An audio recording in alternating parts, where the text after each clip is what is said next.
fato, eu vou ser muito sincera com você da maneira que eu encaro a vida, que se o teu problema é financeiro, você não tem problema, porque a gente trabalha, a gente faz o dinheiro. O que me preocupa são essas crianças que já estão traumatizadas, estão chegando aqui numa família e ainda tem que passar por toda essa vetação, que já é natural de ser passado, só que processos fraudulentos estão na frente dessa família, que genuinamente precisa. Eu acho que, se eu posso dizer alguma coisa que eu quero, que a imigração pare de mudar com tanta velocidade antes da gente conseguir se inteirar do que está acontecendo. Porque as leis imigratórias, elas não são surreais, elas não são de outro planeta, e se você ler com atenção, a maioria delas tem razões seríssimas para estarem ali e precisam ser respeitadas. Sua história de vida importa. Bom, então carteira de motorista eu super concordo, porque é uma liberdade para o imigrante, né. Exato. E você auxilia também nesse processo lá na Casimiro, não é isso? Ah, sim, isso foi bem o carro-chefe da empresa, porque é onde tudo começou, não só com a carteira de motorista, mas vários problemas que sejam relacionados a dirigir em New Jersey. Abrangimos tudo, do momento que você está pegando a carteira de motorista no DMV, até o momento que você tem a primeira multa e precisa ir até a corte. Nós vamos dar auxílio e informação para o processo inteiro. E eu sei que New Jersey recente, né, essa questão de dar carteira, dar permissão para o imigrante, conseguir dirigir aqui. Como Exatamente. foi a evolução desse processo aqui? Porque eu lembro que, por exemplo, quando eu cheguei nos Estados Unidos, uma pessoa que eu conheci, ela ia acho que para Maryland, para Isso. conseguir tirar a carteira de motorista. Como é essa realidade? Bem, eu posso ser testemunha também com essa pessoa. Eu não tive a minha carteira de motorista de New Jersey quando eu primeiro iniciei, e era essencial, como a gente já falou, e eu vi essa progressão, né. Se você era indocumentado aqui em New Jersey, você não tinha o direito de ter a habilitação, né. Então são vários documentos que eram pedidos, e com isso você podia apresentar e passar pelo processo. Essa reforma aconteceu alguns anos atrás, eu estou muito feliz, eu até vou ver se eu divido uma foto com você depois, o dia que o governador estava em Newark, anunciando essa nova façanha, foi na nossa festa do Brasil, se eu não me engano foram 4 anos atrás, mas eu posso confirmar isso para você. E e nós ficamos muito felizes, né, porque é o que a gente está falando, essa carteira de motorista é uma liberdade. Essa liberação da carteira também foi algo muito simples, nós ainda temos que passar pelos mesmos testes, nós temos que checar os nossos documentos, tem um sistema de pontuação, mas o que eu estou muito feliz em anunciar é o fato que o estado está acomodando os idiomas também, né. Existem, se eu não me engano, são 50 idiomas, 30 a 50 idiomas, eu não lembro o valor total agora, que o teste está disponível. Então, eu acho que isso foi revolucionário, né, para New Jersey, dando essa oportunidade para todo mundo ser habilitado, ter a oportunidade de ter o teu carro regulamentado no teu nome e, bem, eu tô extremamente feliz com todo esse processo. Uhum.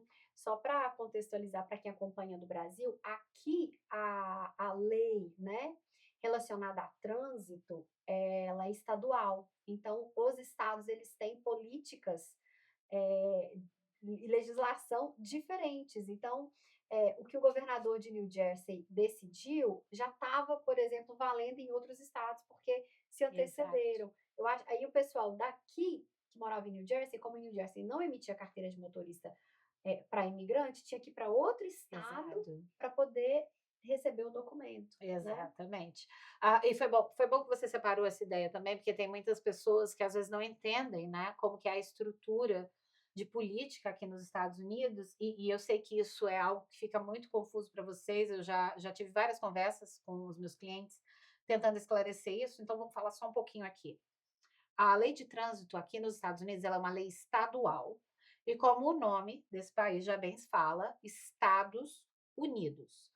Aqui é muito importante que o poder não seja centralizado para todo mundo manter o outro honesto. Então, o poder estadual, ele é estadual. Então, vários estados estão nessa onda, graças a Deus, deixando a gente ter carteira de motorista, mas não é para dizer que os outros não estão. Existem limitações, existem razões para isso, e aqui a gente não vai desrespeitar nenhum estado pelas escolhas que eles precisam fazer, mas estamos realmente abençoados aqui em New Jersey, tendo esse privilégio para a gente. Mas Estados Unidos, cada estado cuida da própria lei. Sim, é isso aí. Quando eu fiz a prova, foi em inglês. E na época eu não tinha um inglês fluente. Mas eu estudei, fui decorando e fui. Foi até bom, porque eu aprendi um pouquinho na Exato. época, mas foi difícil. E fui sozinha. Se eu conhecesse, você estaria mais segura. Com certeza. Com certeza. E eu também, só para as pessoas saberem, quando eu fiz o meu teste também, eu fiz ele em inglês, estudei muito em inglês, eu estava recém-chegada, eu tinha 1 ano que eu estava aqui, eu acho que nem 1 ano ainda eu tinha. E essa é uma dificuldade que eu fico muito feliz que New Jersey nos acomodou, porque é mais um estressor. Então, assim, na nossa empresa a gente tenta tirar o máximo dos estressores possíveis para o cliente conseguir ter uma experiência bem tranquila. Ô, Lili, e o que precisa para o imigrante conseguir a carteira de motorista? Bem, aqui em New Jersey, como alguns outros estados, mas a gente vai falar aqui de New Jersey, que é a minha experiência, nós temos o sistema de pontuação. Vou ser sincera com vocês, não vai fazer sentido nenhum como os pontos são contados. Eu só vou falar o que eles são para fazer sentido para vocês. Qualquer dúvida, por favor, chama para a gente que eu esclareço um pouquinho mais profundamente. Nós precisamos do passaporte, passaporte válido. Nós precisamos de uma prova de endereço, tá? Normalmente a gente tem usado uma conta de eletricidade, pode ser um extrato bancário, que é bem comum, contrato de aluguel. Quem tem ITIN ou social, por favor, apresentem. É muito importante colocar esse número lá. Também aí vem uma próxima parte. Nós precisamos de um ID secundário. O que é isso? Identificação secundária. Só o passaporte não é considerado suficiente. Então, é o momento que vem uma certidão de nascimento, de casamento. Algumas agências aceitam RG. De novo, podemos falar um pouquinho mais profundamente se vocês precisarem. E com isso também estudem para o teste teórico. Basicamente, esse é o pacote que o imigrante precisa para iniciar esse processo. Lili, quando eu fui tirar minha carteira de motorista, eu havia trazido a minha carteira internacional do Brasil. E foi super tranquilo essa parte, porque me adiantou um processo. É algo que você recomenda? Olha, a carteira internacional, ela é sempre bem-vinda, porque é um documento bom. Mas se eu vou ser honesta com vocês, ela é desnecessária. Vocês podem vir com a carteira original de vocês, tá? Não estou falando do aplicativo, a carteira brasileira física. Pode trazer ela sossegado aqui em New Jersey, ela vai ser aceita. A gente precisa traduzir, tá? Esses documentos que eu estou falando na língua na língua portuguesa precisam ser traduzidos. Nós fazemos esse serviço. Liga pra gente. Mas a carteira brasileira, a carteira mesmo que você tem, a CNH, ela é válida aqui durante o teu período de visto, né? Se você está na tua permanência do teu visto, você pode usar ela. Agora, se você quer tirar a carteira do teu estado, desde que a tua carteira esteja válida, aqui em New Jersey ela vai ser aceita.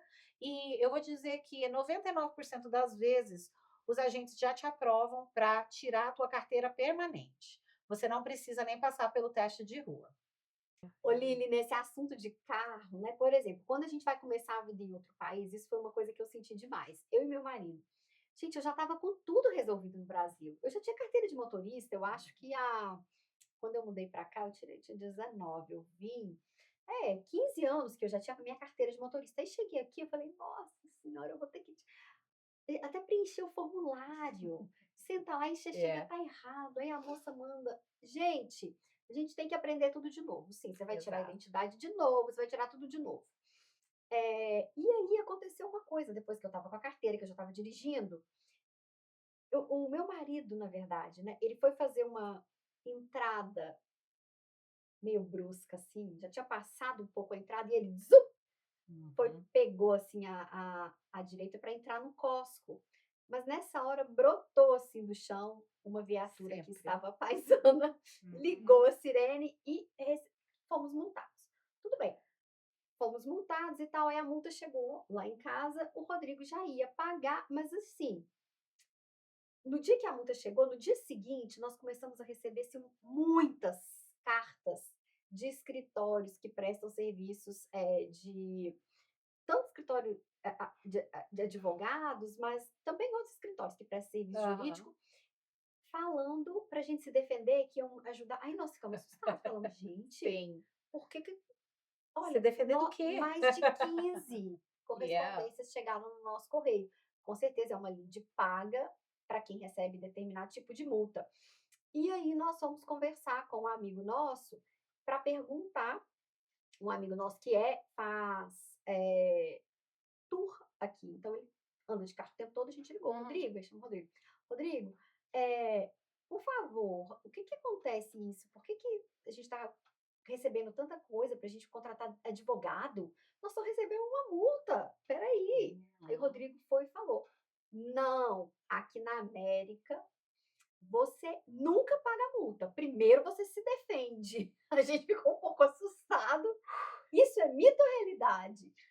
Bem, vamos destrinchar aos poucos, porque muitas coisas aconteceram com você. Uhum. Número 1, vocês levaram uma multa por uma virada brusca, que é considerado pelos policiais como você colocando a vida dos outros motoristas em jogo. Uhum. Por mais que fosse uma coisa simples, entrando no Costco, mas essa é a lei. E sim, eles brotam. Eu não sei de onde eles vêm. Isso é um mistério para mim também. Todos esses anos, eu só sei que é a fé que faz eles aparecerem, porque você sabe que você fez alguma coisa errada e você acredita que eles vão ver. Eles vêm. Paramos aí. Agora, o que que acontece na multa?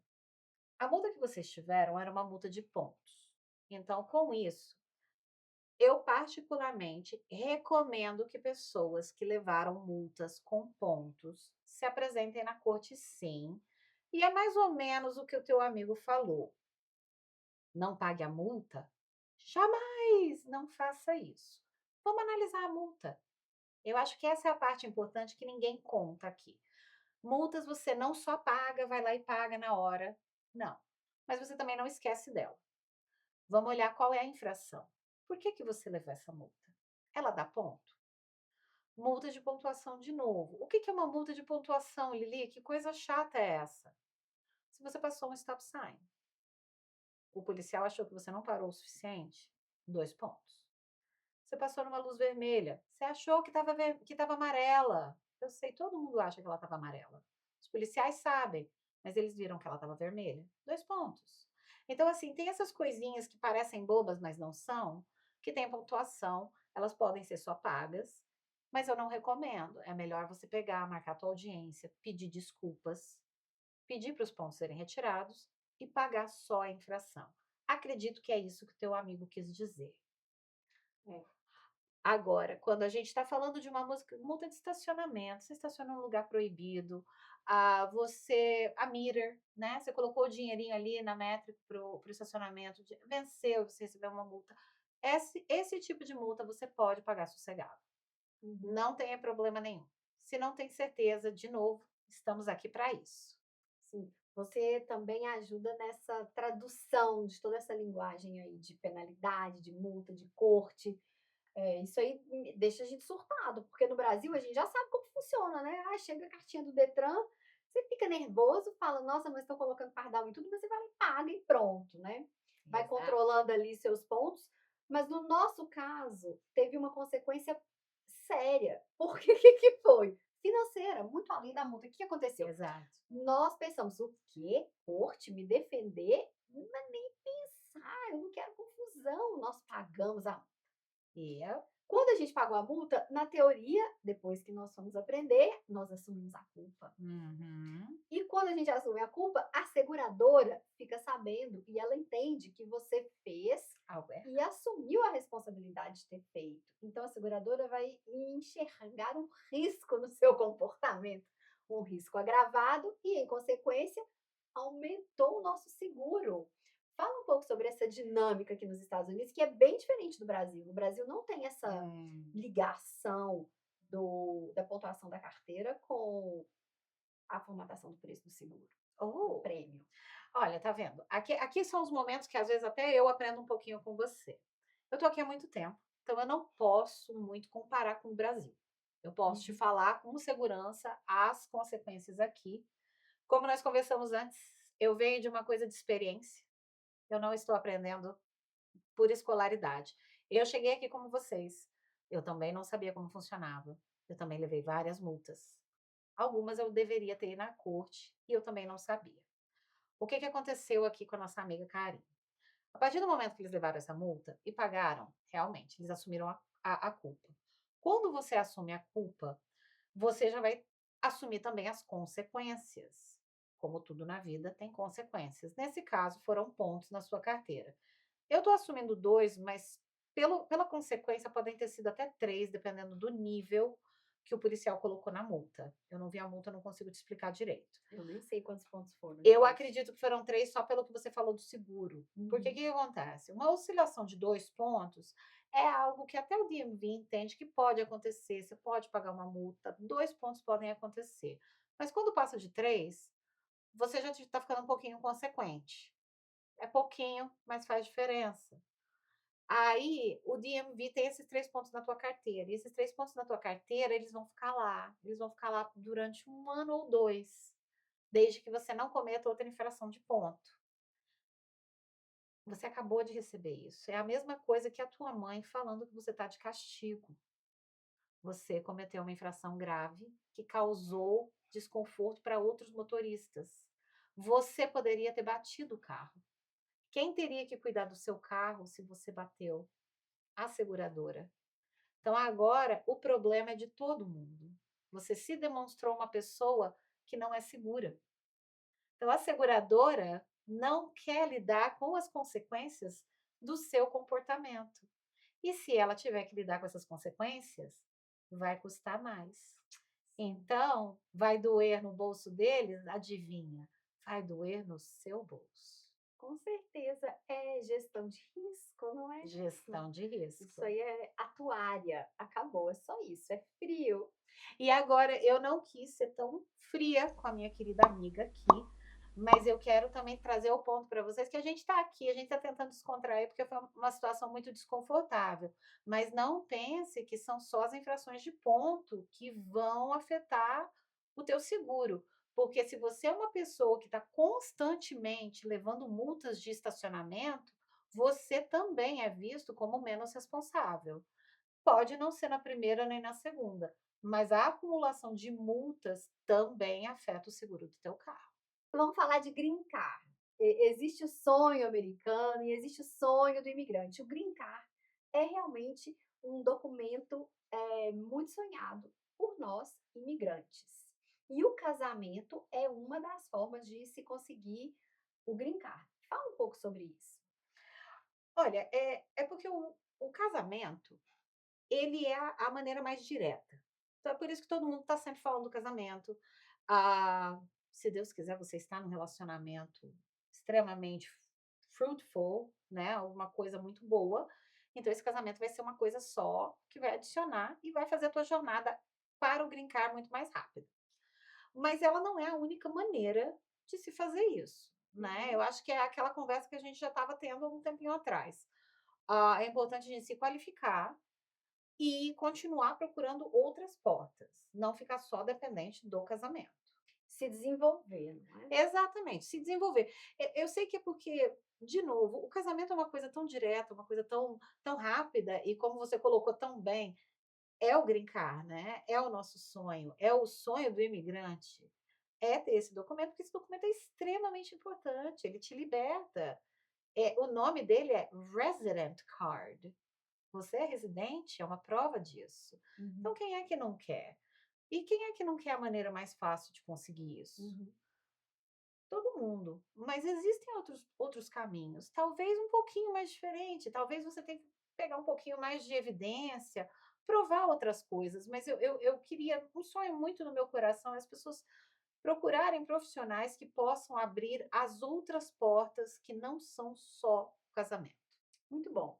Agora, então, vou falar de uma outra porta, então, e é uma porta dramática, que é a Uhum, do asilo, né. exato. O asilo também é um dos caminhos para o green card, certo? Correto.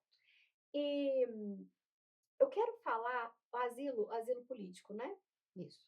que os Estados Unidos, ele é um país que recebe exilados. Uhum. E o asilo é uma ferramenta, à minha análise, humanitária, importante e fundamental, de proteção aos seres humanos, né. Exato. Os países se abrem para receber pessoas em risco. Eh, Como você avalia e se você identifica realmente que isso acontece, a irresponsabilidade no uso de pedidos de asilo? Olha, eu tenho certeza absoluta que acontece, tá? Eu não posso te falar: "Olha, eu vi isso acontecer". Até porque, se eu tiver visto, eu não posso comentar, Uhum, porque tem confidencialidade uhum, em todo depoimento que é feito para asilo. O que eu posso adiantar nesse assunto?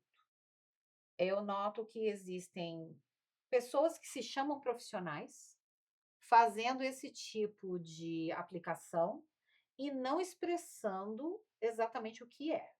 Como você colocou, o asilo político é uma necessidade para muitos. São pessoas que estão fugindo de uma situação em que a vida, a segurança deles e da família está em risco, e sair do país é a única possibilidade de segurança. uhum, Então, assim, levando a seriedade do que eu acabei de falar agora, pense se é algo que vocês querem brincar e colocar uma história fraudulenta pedindo algo tão especial.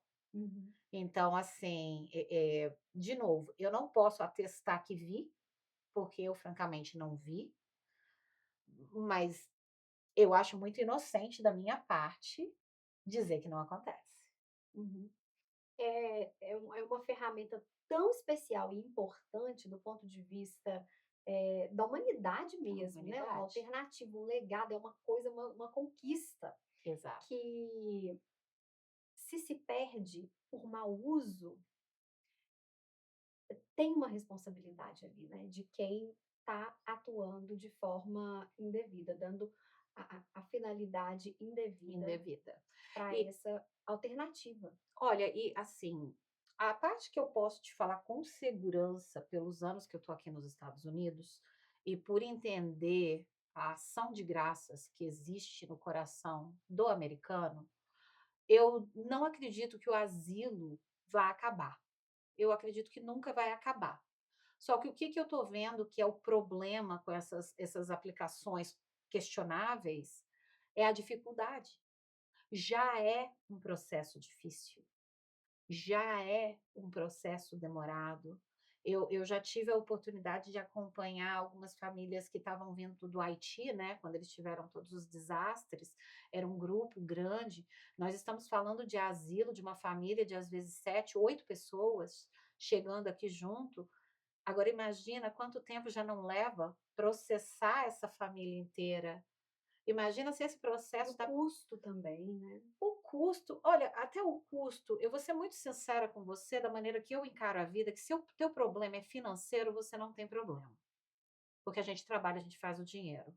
O que me preocupa são essas crianças que já estão traumatizadas, estão chegando aqui numa família, e ainda tem que passar por toda essa vetação, que já é natural de ser passado, só que processos fraudulentos estão na frente dessa família, que genuinamente precisa. Então, até a imigração, porque eles vão descobrir quem é quem. Eles vão, porque é fato. Eles vão te investigar. Agora, olha o tempo que a gente está perdendo aqui, que essa Uhum, família poderia já estar sendo atendida. Para que eu vou querer perder tempo? Então, assim, imagina o que vai acontecer com a imigração. Você acha que eles vão gostar de encontrar essa pilha de papéis? Claro que não. Então, vai dificultar um processo que já é difícil. E nós devíamos estar esperando e procurando maneiras de facilitar. uhum, sim. Leliana, como alguém que trabalha como especialista em assuntos migratórios, quais mudanças você gostaria de ver nas políticas de imigração? Hum, mudanças. Olha, A a minha honesta opinião, não tem muita mudança que a gente precisa ver. O que eu estou vendo problema é as leis sendo implementadas corretamente. pessoas sendo tratadas com dignidade e mais verdade na frente do processo.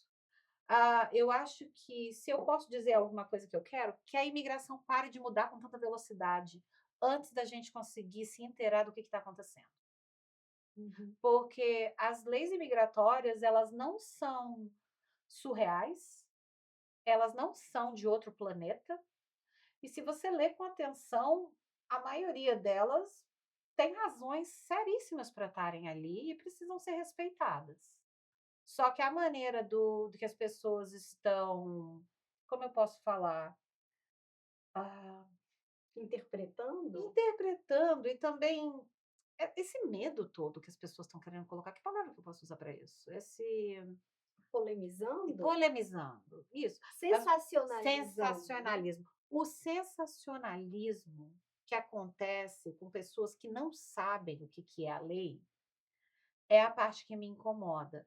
Eu, particularmente, também não sou advogada. E eu, humildemente, quando não sei como ajudar um cliente, que eu acho que é algo que não está no meu alcance, eu procuro ajuda das pessoas que podem ajudar de verdade. Uhum. Se um cliente não é para o meu perfil, se essa pessoa vai precisar de mais ajuda, eu humildemente encaminho ele para o profissional que ele vai precisar. Mas as pessoas têm que parar de tentar adivinhar o que é a lei. Uhum. Não adivinha, gente. A lei ela é boa, ela não é ruim. Só que tem muito sensacionalismo. Uhum. Então vamos parar um pouquinho, conversa com o advogado, conversa comigo, conversa com alguém que está entendido, faça suas perguntas. Não é nada de outro mundo. Uhum. E você acredita em uma legalização em massa? Vamos sonhar. Ok, você quer que eu sonhe, você quer que eu fale a verdade, Eu porque essas quero são não, duas a verdade do respostas. seu coração. Essa A sua verdade, intuição informada te traz qual resposta? a minha intuição me diz que em algum momento eu acredito que sim, vai ter um determinado bloco de imigrantes que vai ter um caminho um pouquinho diferente, talvez um pouquinho mais criativo de ter os documentos, porque isso já aconteceu antes. Sim. Eu lembro que eu até fiquei muito chateada, porque se eu quisesse ter chegado aqui no ano que eu realmente queria vir, que eu ainda era menor de idade, eu teria chegado aqui com o Green Card na mão, que eu queria ter vindo em 1996, que foi a data de Poderia, né? fechamento da última anistia. Uhum. Então, eu vejo algo parecido acontecendo sim.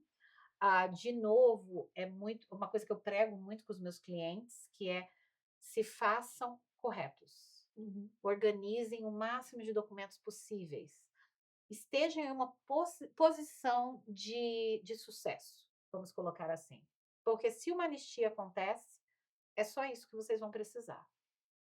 Sim. Nisso de estar corretos, o que significa basicamente? Eu sei que tem uma palavrinha mágica que é tax, não é isso? Imposto. Impostos é uma palavra importante, tá?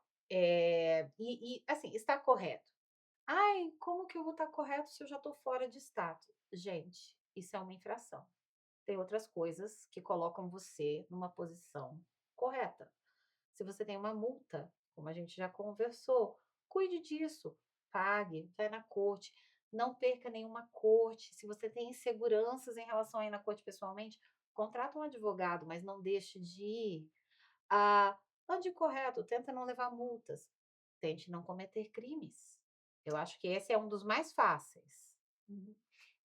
A questão dos impostos, né? Todo Os ano deve pagar. impostos que a gente estava entrando, sempre se informem, né, que existe a possibilidade de você ter um IT number, que é o comparado ao social, que era uma coisa que a gente queria conversar também. Uhum. É importante para você fazer suas taxas, e tudo isso são as coisas que te colocam numa posição de sucesso. Você está fazendo as suas taxas, você pode apresentar isso para a imigração, isso demonstra boa índole.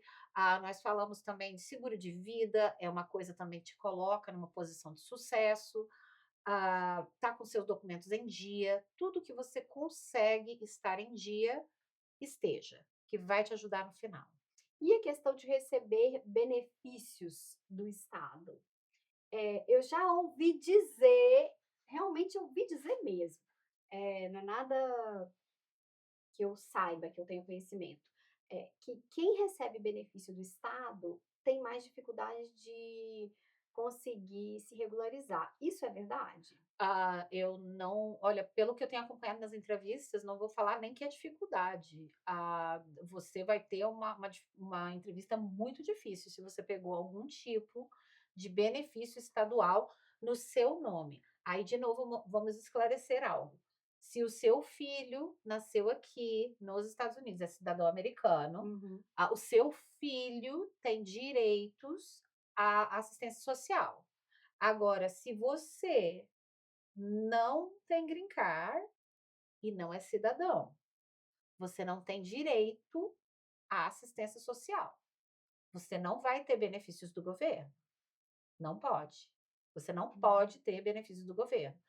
Por que que eu falo isso? Porque para você obter o benefício do governo, você vai ter que mentir, porque você não tem social.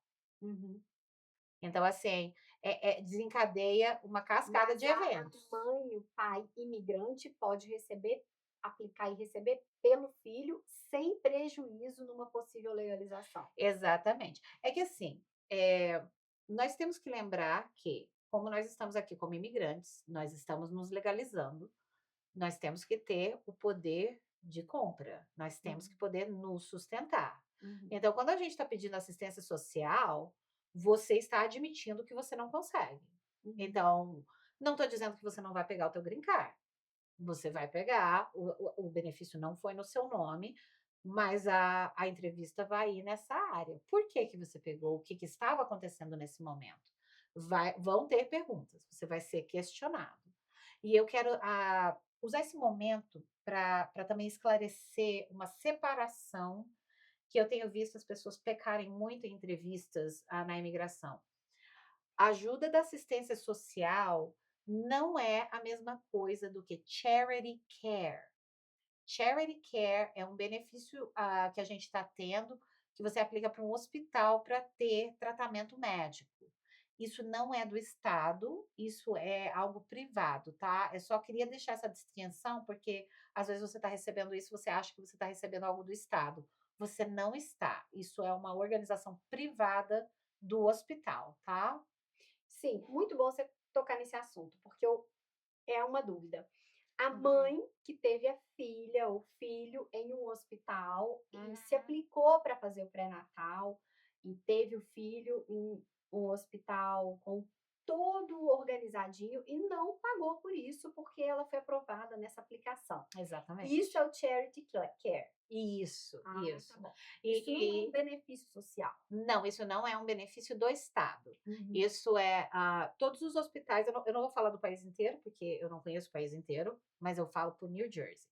Os hospitais aqui, todos os nossos hospitais são privados, né, como aqui é um país privado, mas eles têm que servir a comunidade, né, então normalmente tem os hospitais que têm sabe quando vocês escutam, quando estamos, levantando benefícios para o hospital, vamos colaborar, os investidores fazem. Isso é uma conta do hospital que as pessoas podem contribuir, pessoas que podem, fazem isso, e aí as pessoas da comunidade que precisam de ajuda fazem essa aplicação diretamente com o hospital, Tá bom. e com isso recebe esse benefício que, graças a Deus, podemos cobrir partos, podemos cobrir a pediatria da criança e o pré-natal da mãe, tá? Porque ela está grávida de um cidadão americano, então às vezes até o teu WIC, que aqui em New Jersey é um benefício para te ajudar a ter um suplemento alimentar, a mãe pode usufruir disso sem consequências imigratórias depois, porque ela está grávida e vai dar à luz aqui nos Estados Unidos. Lili, explica para mim, o que que é esse Social Security Number? Bem, o Social Security, vamos falar num termo que é bem comum para os brasileiros para a gente entender melhor. O Social, ele é o nosso CPF. Ele Hum, é comparado com o CPF aqui nos Estados Unidos e ele é um número essencial.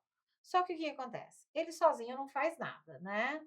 Ele é um documento que vem em adição com o teu status. Se você já está legalizado no país, você tem uma autorização de trabalho, ou se você está com status de estudante, apesar de não poder trabalhar, você também tem o direito de ter o social e, obviamente, green card e cidadãos. E, enfim, o social é aquele número de controle que tem praticamente todas as suas informações ali.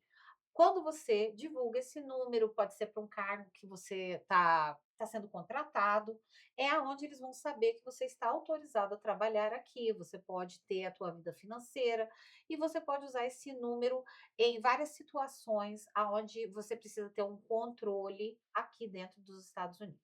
E todo imigrante pode ter o Social Security? Ah, não. Infelizmente, não é todo imigrante que vai conseguir ter o Social Security. Tecnicamente, nós temos o direito, mas para você exercer esse direito, você tem que estar com a sua situação Hum. completamente regularizada. Você vai ser uma pessoa que tem um visto de estudante, onde o social vai dizer lá que você pode trabalhar ou não. Essa informação já vem escrita no teu cartão, tá? Se você é uma pessoa que é portadora do permit de trabalho, o teu social vai estar escrito que ele pode ser apresentado juntamente com a autorização de trabalho. E agora, se você é residente permanente, né, que é a pessoa que segura o green card, ou obviamente, quando você é cidadão, você já vai ter o teu social sem restrições nenhuma. E quem não tem o social, como que faz? Olha, a vida fica um pouquinho mais apertada quando a gente não tem social, né? Mas para remediar isso e para ajudar os nossos compatriotas que estão fora de status, às vezes, ou realmente precisam de um número enquanto eles esperam para o social, a gente tem o ITIN. Esse ITIN, ele tem a estrutura do social e ele pode ser usado para as coisas que nós usaríamos no social. Ele pode ser usado para abrir uma conta bancária, tirar nossa carteira de motorista, pode ser mencionado, fazer compras de um carro ou para até o seguro desse carro, você usa esse número. O ITIN não te dá direito a trabalhar nos Estados Unidos, mas você pode pagar suas taxas e ter uma vida fiscal aqui dentro. Lili, e o Social Security é, na verdade, também um serviço de assistência social aqui dos Estados Unidos, certo? Ah, correto, exatamente isso. Tanto que é parte, né, do que eles vão olhar no critério antes de aprovar qualquer tipo de assistência social, sendo ela alguma necessidade que você tenha por causa de alimentação ou a tua aposentadoria quando chegar essa hora. Se você não tem contribuições, você não tem como coletar. Então, essa coisa do social, até as pessoas residentes, são portadoras do green card, têm restrições, têm benefícios sociais que só são reservados para cidadãos americanos. Uhum. Mas a pessoa que não tem, vamos colocar aqui uma situação, o imigrante que não tem o Social Security, Aham. é, então ele não vai ter aposentadoria? Bem, através do governo, não, tá? Porque Tipo, de a Previdência Social americana, o imigrante que não tem o Social não recebe. não recebe, porque tanto aqui quanto no Brasil, né, essa coisa de assistência social, ela tem a ver com contribuição. Então, Uhum. o imigrante que está aqui, por mais que a gente sempre encontre uma maneira, né, de pagar as nossas taxas da melhor maneira possível, você está contribuindo com uma parte pequena, você não está contribuindo da mesma maneira que é exigido de um cidadão americano. Então, você não vai ter retorno nisso. Aí é a hora que a gente tem que, como imigrante, né, inteligente, a gente tem que fazer planejamentos em relação a isso. Os Estados Unidos é muito popular em previdência privada, né? Então, quando a gente fala de previdência privada, é aonde a gente vai buscar as melhores maneiras para fazer isso. Eu, particularmente, trabalho com uma empresa que tem seguros de vida, previdência privada e tudo relacionado a benefício em vida também, que eu recomendo para os meus clientes que são, no momento, fora de status ou talvez indocumentados, porque nós temos opções para vocês. Então, quem não tem o Social Security precisa pensar em uma coisa por conta própria, vamos dizer assim, né?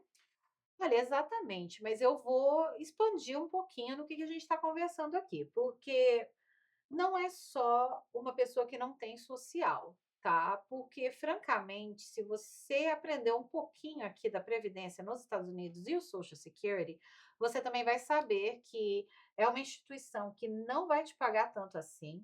O Social Security é para ser um suplemento para o teu futuro.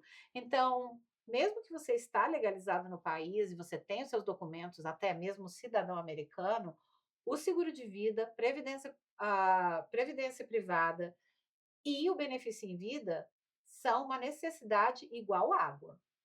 Sim, isso é verdade, porque o americano é o maior consumidor de produtos de seguros do mundo, não é isso? Exatamente, e isso é uma cultura que eu acho muito bonito aqui, tá. Eu tenho tentado me especializar o máximo possível em outros, seguros, porque realmente a maneira que eles se previnem aqui é fantástica, é uma indústria fenomenal, o benefício em vida abriu minha mente, e só para dar uma ideia para vocês, gente, aqui você pode ter seguro para tudo. Você sabia que você pode também ter seguros para até representação legal. Então, se existe um país que entende em estar preparado e assegurado, é os Estados Unidos. Lili, quando você fala em benefício em vida, né, eu sei que tá todo mundo, muita gente na internet toda hora aparece para mim, falar bem a verdade. O que que é esse benefício em vida? Ai, gente, eu sei, às vezes fica até exaustivo, porque tantas pessoas falando tanta coisa, é muito barulho. Então vamos esclarecer um pouquinho, né. O benefício em vida, como é que ele funciona? Vamos colocar que você tem um seguro de vida, tá ali tudo bonitinho, você fez um para US$ 1.000.000 e infelizmente a emergência aconteceu. Essa é a parte que ninguém gosta de conversar. Eu vou colocar uma coisa assim, vamos ver. Sabe uma doença que muita gente, pensa nela e ninguém gosta de conversar? Vou te dar 2 segundinhos. 1, 2, garanto que você pensou câncer. O que que acontece? Você tem um câncer, te tirou da jogada, você é a pessoa que ganha o pão de todo dia e agora você não pode passar e agora você está passando por um tratamento e não pode trabalhar. O benefício em vida, ele pode ser até 80% do valor da tua pólice, que você pode resgatar enquanto você ainda está em vida. Como que isso acontece? Se você conseguir provar que você não está fazendo 2 das 6 atividades diárias que são importantes para o ser humano sobreviver todos os dias. Uhum. Isso é o mesmo critério que o Social Security usa para descobrir se você precisa ou não do benefício mais acelerado. Que seriam essas atividades diárias? Você tem que conseguir comer sozinho todos os dias, você tem que tomar banho sozinho todos os dias, você precisa se trocar, você precisa se locomover, você precisa sentar e levantar sozinho e fazer as suas necessidades básicas no banheiro. Essas são as atividades. Se você não consegue fazer 2 delas por um período de 12 semanas, você é considerado uma pessoa que precisa de ajuda, que você está handicap, você está numa situação de invalidez. Lembra daquele 1.000.000 que a gente conversou? Uhum. Você pode resgatar até 800.000 daquele dinheiro. E o que que isso faz? "Ai, Lili, um monte de dinheiro". E é, um monte de dinheiro, porque você não está trabalhando, o teu aluguel vai continuar vencendo. Se você tem uma empresa, os seus funcionários ainda precisam ser pagos. Se você tem uma família, ninguém vai parar de comer porque você está doente. O benefício em vida vai remediar isso, vai trazer tranquilidade, sossego e você pode passar pelo tratamento. E quais empresas vocês oferecem para os clientes?